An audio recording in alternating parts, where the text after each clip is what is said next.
মিটিল বাবিলের বিয়েতে এইবার কোয়েল তার পরিকল্পনা অনুযায়ী খেলা শুরু করেছে। এইবার কোয়েল বেশ কৌশল করেই বাবিলের গায়ে ছোঁয়ানো হলুদ মিটিলের গায়ে লাগিয়ে দিল। বন্ধুরা, চিরসখা ধারাবাহিকের আজকের পর্বে দেখানো হয়েছে বাবিলের গায়ে হলুদের অনুষ্ঠানে অনন্যা মিঠিকে বলে, সত্যিই রে মিঠি, তুই পারিসও বটে, বড়দের সাথে এত চিৎকার চেঁচামেচি করে কথা বলছিস, সত্যিই তুই দেখালি বটে। তখনই মিঠি বলে, হ্যাঁ দেখালাম, দেখার আরও অনেক কিছু বাকি আছে। কি বলতো, আমি যদি না দেখাই তো তোমরা আমাকে নিয়ে সমালোচনা করবে কি করে, তোমরা আমাকে নিয়ে কথা বলবে কি করে। তখনই করছি বলে, আচ্ছা এখন কি এখানে এইসব নিয়েই কথা হবে? না মানে এটা তো বাবিলের গায়ে হলুদের অনুষ্ঠান, আর এখানে মিঠিকে অপমান করা হচ্ছে, এখন কি শুধু মিঠিকে নিয়েই আলোচনা হবে? তখনই অনন্যা বলে, দেখো তোমরা আমাকে ইনভাইট করেছিলে তাই আমি এখানে এসেছিলাম, এখন যদি আমার কোনো দরকার না পড়ে, কোনো প্রয়োজন না থাকে তো আমি চলে যাচ্ছি। কমলিনী বলে, সে কি বৌদি, তুমি তো বাবিলের মামি হও, তোমাকে তো অবশ্যই দরকার আছে। আচ্ছা যাই হোক, তোমরা তাড়াতাড়ি বাবিলের গায়ে হলুদের অনুষ্ঠান শুরু করে দাও, আমার ছেলেটার তো আবার ঠান্ডার ধাত আছে, বেশি সময় ভেজা মাথায় থাকলে ওর ঠান্ডা জ্বর আসবে, শেষে আবার আমাদের সবাইকেই সামলাতে হবে। তখনই বাবিল বলে, হোক না, আমার ঠান্ডা জ্বর হোক, এমন অসুখ হোক আমার যাতে আমি কারোর দিকে চোখ তুলে তাকাতে না পারি। কমলিনী বলে, তোমার এইসব ন্যাকামি বাদ দাও। বাবিল বলে, ঠিকই বলেছ মা তুমি, আমি ন্যাকামিই করছি আর এটাই তোমার প্রাপ্য। তখনই বর্ষা রশ্মিকে বলে, মামি তুমি মন খারাপ করো না গো, কি বলতো, এটা তো বাবিলের গায়ে হলুদের অনুষ্ঠান, আর ওর তো বিয়েটা হচ্ছে, বলো এই দিনটা তো আর ফিরে আসবে না, তাই চলো না আমরা সবাই আনন্দ মজা করি, এখন বিয়েটা যার সাথেই হোক, এই দিনটা তো ওর জীবনে একবারই আসবে। তখনই সেখানে আসে মিটিল। মিটিল এসে বলে, আমি কি খুব দেরি করে ফেললাম? বাবিল তো মিটিলকে দেখে অবাক হয়ে যায়। পাড়া প্রতিবেশী তখন মিটিলকে বলে, এই মেয়েটা আজও এখানে এসেছে, সত্যিই বাবা কি নির্লজ্জ মেয়ে, আজকের দিনও এখানে এলো। তখনই মিটিল বলে, আপনারা ঠিকই বলেছেন, আমি খুব নির্লজ্জ, ভীষণ নির্লজ্জ মেয়ে, আর আমি এখানে এসেছি আমার নেমন্তন্ন আছে, আমাকে আসতে বলা হয়েছে, সেই জন্যই এখানে এসেছি, আপনারাও তো নেমন্তন্ন রক্ষা করতে এসেছেন, তবে আমায় নিয়ে তো কথা হচ্ছে কেন? আমার সাথে বাবিলের বিয়ে হওয়ার কথা ছিল, সেজন্যই কি আমি আসাতে আপনাদের এতটা আপত্তি? দেখুন আমাদের জীবনে তো অনেক কথাই হয়, সব কথা কি আর সব সময় ধরে রাখা যায়? তাছাড়াও আমাদের জীবনে অনেক স্বপ্ন থাকে, অনেক কিছু দাবি থাকে, অনেক ইচ্ছে থাকে, সব সময় তো আর সব ইচ্ছে পূরণ হয় না, ঠিক তেমনি আমার ইচ্ছেও পূরণ হয়নি, বাবিলের ইচ্ছেও পূরণ হয়নি, এমনকি আপনাদের প্রত্যেকের জীবনে হয়তো এমন অনেক ইচ্ছেই ছিল বা আছে যেগুলো পূরণ হয়নি বা হয়তো হচ্ছে না, তাই এইসব কথা ভেবে আমি বিয়েতে আসবো না সেটা কি করে হয় বলুন? এই বলে মিটিল বাবিলকে বলে, কি বাবিল, তোমার মুখ এমন গোমড়া করে রেখেছো কেন, আর গায়ে হলুদের অনুষ্ঠানে কেউ কোনো আনন্দ মজা করছো না কেন?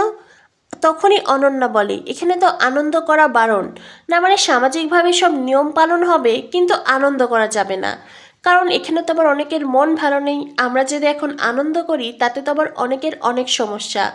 তখনই কমলিনীর মা বলে, সে বরং ভালো, আমাদের কারোরই মন ভালো নেই, তাই তোমরা সবাই একটু কম আনন্দ করো, সেটাই বরং ভালো দেখায়।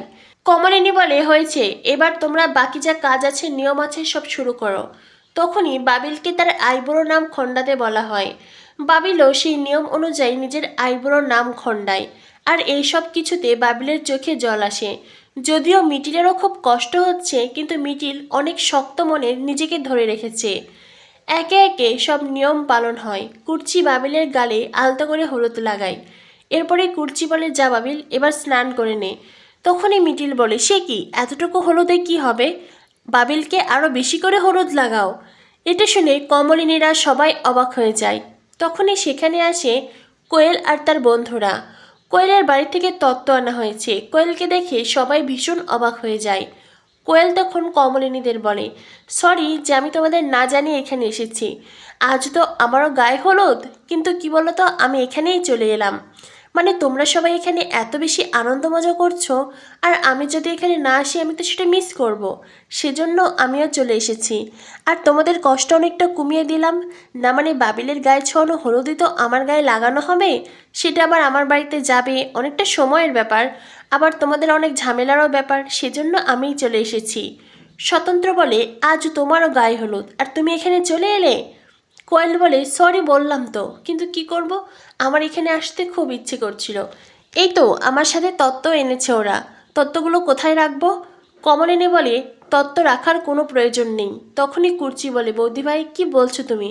সামাজিকভাবে যখন বিয়ে দিচ্ছ তখন তো তত্ত্ব আসবেই। এরপরে কুর্চি তত্ত্বগুলো রাখার জায়গা দেখিয়ে দেয়। অন্যদিকে কমলিনী কোয়েলকে বলে, তুমি এটা একদমই ঠিক করোনি। বিয়েটা যখন সামাজিকভাবে হচ্ছে তো তোমার নিজের বাড়িতে থাকাই উচিত ছিল। স্বতন্ত্র বলে, সত্যিই তাই। তাছাড়া তুমি এখানে চলে এলে, এখন তো তোমার বাড়িতে হলুদ নিয়ে যাওয়ারও কোনো প্রয়োজন নেই। তাই এখানেই বরং তোমারও গায়ে হলুদ হয়ে যাক। এরপরে কোয়েল বাবিলের দিকে তাকায়। কোয়েল বলে, সে কি, এত সামান্য হলুদ কেন লাগিয়েছে ও? না মানে বেশি করে হলুদ লাগাও, একেবারে হলুদ লাগিয়ে ওকে ভূত বানিয়ে দাও। এই বলে কোয়েল নিজেই হলুদের বাটি নেয় আর তারপরে বাবিলের হাতে, গালে, কপালে বেশি করে হলুদ লাগিয়ে দেয়। এরপরে কোয়েল আসে মিটিলের কাছে। সেই বাটিতে বাকি হলুদ মিটিলের গালে সে লাগিয়ে দেয়। এটা দেখে তো সবাই অবাক হয়ে যায়। এমনকি মিটিলও বলে, কোয়েল এটা তুমি কি করলে? বাবিলের গায়ে ছোঁয়ানো হলুদ তোমার গায়ে লাগাতে হতো, আর তুমি কিনা সেটা আমার গায়ে লাগিয়ে দিলে। তখনই কোয়েল বলে, তাতে কি হয়েছে? আমি তো নিয়ম ভালো করে জানতাম না, সেজন্য ভুলটা হয়ে গেছে, এটা কোনো বিষয় নয়। এরপরেই নোড়া থেকে হলুদ নিয়ে কোয়েল নিজের গালে লাগিয়ে দেয়। কোয়েল বলে, এই তো আমারও গায়ে হলুদ হয়ে গেল। তখনই মিডিল বলে, দেখো কোয়েল, তোমার গায়ে লাগবে বাবিলের গায়ে ছোঁয়ানো হলুদ, যেখান সেখান থেকে হলুদ নিজের গালে লাগালে তো হবে না। কোয়েল বলে, ও আচ্ছা তাই বুঝি, হবে না বুঝি? তো কি হয়েছে, আমার তো গায়ে হলুদ হয়েই গেল। আচ্ছা আন্টি, আপনাদের ওয়াশরুম কি আমি ব্যবহার করতে পারি? কমলিনী বলে, বিয়ের দিনে না বলে কয়ে তো এখানে চলেই এসেছো, নিজের গায়ে হলুদও করে নিলে, এখন আবার ওয়াশরুম ব্যবহার করে কিসের আপত্তি, যাও ব্যবহার করো। কোয়েল বলে, ঠিক আছে, কিন্তু তোমরা সবাই এমন মুখ করে আছো কেন? গায়ে হলুদের অনুষ্ঠানে আনন্দ মজা হবে না, নাচ গান হবে না? না মানে এটা তো দেখে মনে হচ্ছে শ্রাদ্ধ বাড়ি। সরি সরি, আমি বাবিলের কথা বলিনি, কিন্তু মনে হচ্ছে আমারই শ্রাদ্ধ বাড়ি। তখনই কুর্চি বলে, এই মেয়ে, তোমার মুখে কি কিছুই আটকায় না? তখনই কোয়েল বলে, আমি ভুল কিছু বললে সরি, কিন্তু আমার গায়ে হলুদের অনুষ্ঠানে এমন মনমরা হয়ে চুপচাপ থাকলে হবে না, সবাইকে আনন্দ মজা করতে হবে। তখনই রশ্মি বলে, এই বাড়িতে তো আবার আনন্দ করা বারণ। কোয়েল বলে, কেন আনন্দ করা বারণ কেন, মানে কিসের জন্য? তখনই রশ্মি মিটিলের দিকে তাকায়। কোয়েল তখন বলে, ও তাতে কি হয়েছে মিটিল, তুমিও তো আমার বিয়েতে আনন্দ করবে তাই না? আমার গায়ে হলুদে তুমিও তো নাচ করবে। মিটিল বলে, হ্যাঁ আমি তো আনন্দ করতেই এসেছি। কোয়েল বলে, সেই তো, এখন তোমরা সবাই নাচ গান করো তো। তখনই বর্ষা বলে, তোমার যদি নাচতে ইচ্ছে করে তুমি করো না, শুরু করো। তখনই কোয়েল তার বন্ধুদের নিয়ে নাচ গান শুরু করে, বাবিলকে ঘিরে ধরে তারা নাচে। এমনকি মিটিলকে বলে, মিটিল তুমি দিদানকে নিয়ে এসো। কমলিনীর মা তখন কমলিনীকে বলে, এ কী বউ ঘরে আনছিস তুই? আগে তো এসেছে বর্ষা, সে তো জ্বালিয়ে পুড়ে শেষ করে দিয়েছে। আর এই মেয়ে, এই মেয়েটার কি মাথায় গণ্ডগোল আছে নাকি, হ্যাঁ? তখনই কোয়েল যায় কমলিনীর মায়ের কাছে। কোয়েল কমলিনীর মাকে বলে, দিদেন এসো এসো এসো, তুমিও নাচ করবে। কমলিনীর মা বলে, না আমি যাব না। তখনই কোয়েল মিটিলকে বলে, মিটিল তুমি দিদুনের ওই হাতটা ধরো, আমি এই হাত ধরি, দেখি দিদুন কি করে না যায়, দিদুনকে টেনেই নিয়ে যাব। এরপরে মিটিলকে দায়িত্ব দিয়ে কোয়েল আবারও নাচে ফিরে আসে। অন্যদিকে মিটিল দিদুনের হাত ধরে টেনে নিয়ে আসে। কমলিনীর মা তখন মিটিলকে বলে, মিটিল তুই কি করে পারছিস রে মা, আমরা তো কেউ পারছি না, তোর জন্যই তো আমাদের এত কষ্ট হচ্ছে। তখনই মিটিল বলে, কষ্ট পেয়ে আর কি লাভ দিদুন, তাছাড়া বাবিলের জীবনে এই দিনটা তো একবারই আসবে তাই না? এই দিনটা তার কখনো ফিরে আসবে না, তাই সবাই আনন্দ মজা করো। এই বলে মিটিল কোয়েলের সাথে নাচ করে। কোয়েল তখন বাবিল আর মিটিলের হাত এক করে দেয়। যদিও সবাই মনে করে নাচের একটা অংশ হিসেবেই কোয়েল মিটিল আর বাবিলকে এক করেছে, কিন্তু কোয়েলের মনে চলছে অন্য পরিকল্পনা। ঠিক এভাবে কৌশল করেই এবার মিটিল আর বাবিলের বিয়ে দেবে কোয়েল।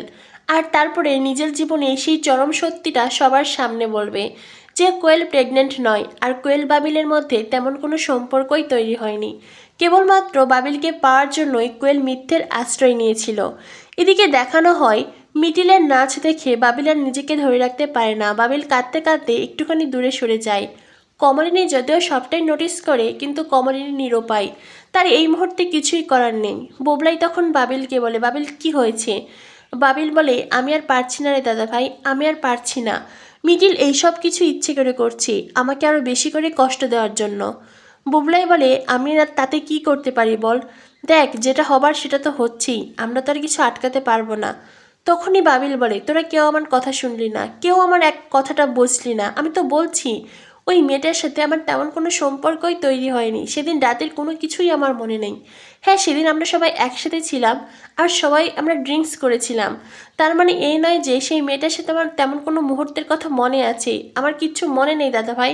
তেমন কিছু হয়েছে কিনা আমি তাও জানি না। তখনই বুবলাই বলে, তুই বলিস কি? তুই মিটিলকে কথা বলেছিস? বাবিল বলে, হ্যাঁ মিটিলকে বলেছিলাম, কিন্তু তুই তো জানিস মিটিল কেমন জেদি। ও নিজে যেটা বুঝবে, নিজে যেই সিদ্ধান্ত নেবে সেটাই ঠিক, বাকি যে যাই বলুক ওকে কেউ ওর জেদ থেকে সরাতে পারবে না। তখনই বুবলাই বলে, কিন্তু মেয়েটা তো প্রেগনেন্ট। বাবিল বলে, হতে পারে প্রেগনেন্ট, এখন কার দায় আমার ওপর চাপাচ্ছে সেটা আমি কি করে জানবো? কোথায় কি করেছে তা তো আমি জানি না। বুবলাই বলে, দেখ বাবিল, এইভাবে কথাগুলো বলিস না। ওর সাথেই তো তোর বিয়ে হচ্ছে, আর চাইলেও তো বিয়েটা থামানো যাবে না। বাবিল তখন বুবলাইকে বলে, হ্যাঁ এখন হয়তো বিয়েটা আমি আটকাতে পারছি না, কিন্তু বিয়ের পরে ওই মেয়েটাকে আমি ডিভোর্স দেব।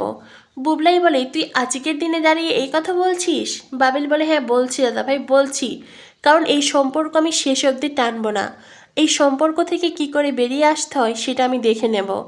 বাবিলের চোখে আছে দৃঢ়তা, সে কোয়েলকে ডিভোর্স দেওয়ার জন্য এখন থেকেই প্রস্তুত। অন্যদিকে কোয়েল তো বাবিলকে বিয়েই করবে না। কোয়েল তো তার নতুন মিশনে নেমেছে, মিটিল আর বাবিলকে এক করার মিশন। ঠিক যেভাবে পার্বতী আন্টি এসে স্বতন্ত্র কমলিনীকে এক করেছিল, তাদের জীবনটাকে গুছিয়ে দিয়েছিল, এইবার কোয়েল এসে মিটিল আর বাবিলকে এক করবে, তাদের জীবনে নতুন কিছুর সূচনা করবে। তো বন্ধুরা, কি হতে চলেছে চিরসখা ধারাবাহিকে? চিরসখা ধারাবাহিকের পরবর্তী আপডেট পেতে আমাদের সাথেই থেকো। ধন্যবাদ সবাইকে।